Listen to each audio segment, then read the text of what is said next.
Okay, now next application, internal resistance of a primary cell by potentiometer. तो दो main applications हैं किसकी, potentiometer की। इससे पहले हमने जो डिफाइन की थी क्या, compare compare of EMFs of two primary cells. Second, अब है इंटरनल रेजिस्टेंस कि हम किसी सेल का पोटेंशियोमीटर की हेल्प से किस टाइप से इंटरनल रेजिस्टेंस फाइंड करेंगे, तो कैसे अप्लाइंगे। फिर देखो सेम वही सर्किट डायग्राम, जिस टाइप से सर्किट डायग्राम शो किया है इसी की हेल्प से हमने एक्सपेरिमेंटली, एक एक्सपेरिमेंटल मेथड है, ठीक है, इसी से हमने मेजर करना है इंटरनल रेजिस्टेंस। जिस सेल का हमने इंटरनल रेजिस्टेंस फाइंड करना है, डिटरमाइन करना है, वो सेकेंडरी सर्किट के अक्रॉस टर्मिनल ए से कनेक्ट है, पॉजिटिव टर्मिनल, ठीक है। और इसी के पैरेलल में रेजिस्टेंस बॉक्स की K2, गैल्वेनोमीटर G, जो कि J।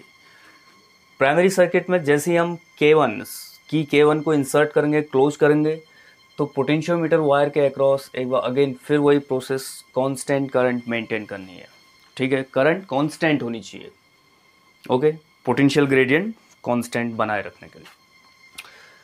फिर देखो दो कंडीशन, दो केस इसमें भी होंगे। फर्स्ट, जैसे फर्स्ट कंडीशन अगर हमने इंटरनल रेजिस्टेंस फाइंड करना है तो क्या करेंगे हम, एक बार फर्स्ट कंडीशन पे की2 को K2 को ओपन रखेंगे, ठीक है।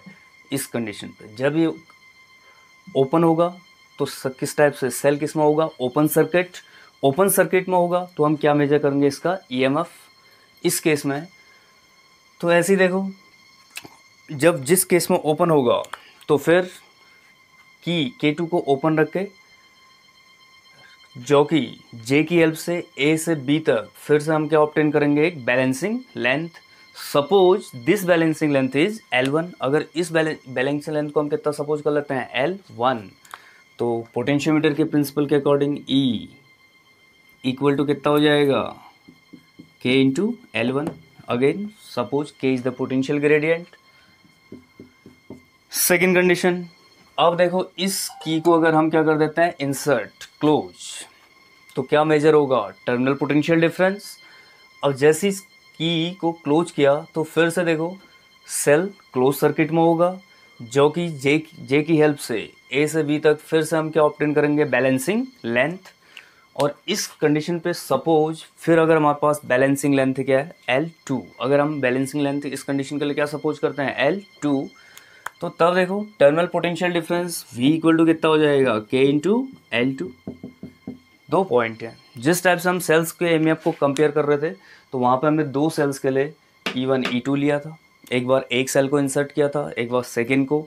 उस केस में हम टू वे की का यूज़ करते हैं। बट जिस केस में कंडीशन में हम इंटरनल रेजिस्टेंस फाइंड करते हैं तो क्या, फर्स्ट केस में की को ओपन, यानी कि इंसर्ट नहीं करना, ओपन रख के सेल को ओपन सर्किट में बना के बैलेंसिंग लेंथ ऑब्टेन करनी है। सेकेंड कंडीशन पे रेजिस्टेंस बॉक्स से एक सूटेबल रेजिस्टेंस पिक करके, सूटेबल रेजिस्टेंस लेके के सेकेंड की K2 को क्लोज करके सेल को क्लोज सर्किट में लेके, जो कि J की हेल्प से अगेन फिर से क्या ऑब्टेन करेंगे, बैलेंसिंग लेंथ। फर्स्ट केस में बैलेंसिंग लेंथ सपोज की हमने L1, सेकेंड में कितने L2। अब फिर से देखो अगर मैं इनको डिवाइड कर देता हूँ, इक्वेशन 1 डिवाइडेड बाई इक्वेशन 2, तो E upon V equal to K into L1 upon K into L2। तो E upon V equal to फिर से हमारे पास कितना मिल गया, L1 अपॉन L2। क्लियर।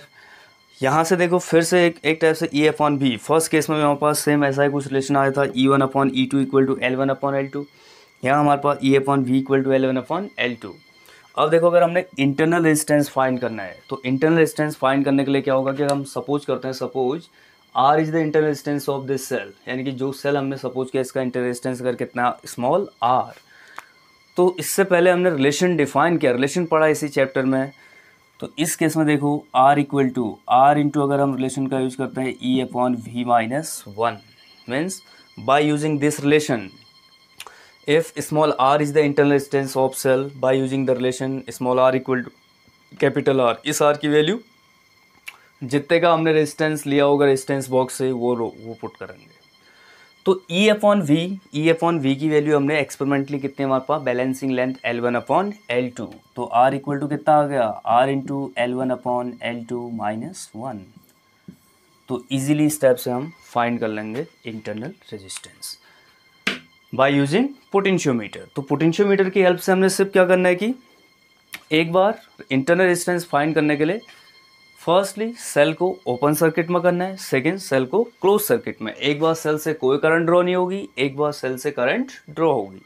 तो इस कंडीशन पे टोटल हम इजीली स्मॉल इस लेसन का यूज करके L1 और L2 की वैल्यू फाइंड करके इंटरनल रेजिस्टेंस फाइंड कर लेंगे। और कैपिटल R रेजिस्टेंस बॉक्स से हमने जितने रेजिस्टेंस का रेजिस्टर्स फाइंड आउट ले रखा है, बाहर ले रखा है, उसकी वैल्यू पुट करके यहाँ वैल्यू पुट करके तुम इंटरनल रेजिस्टेंस फाइंड कर सकते हो।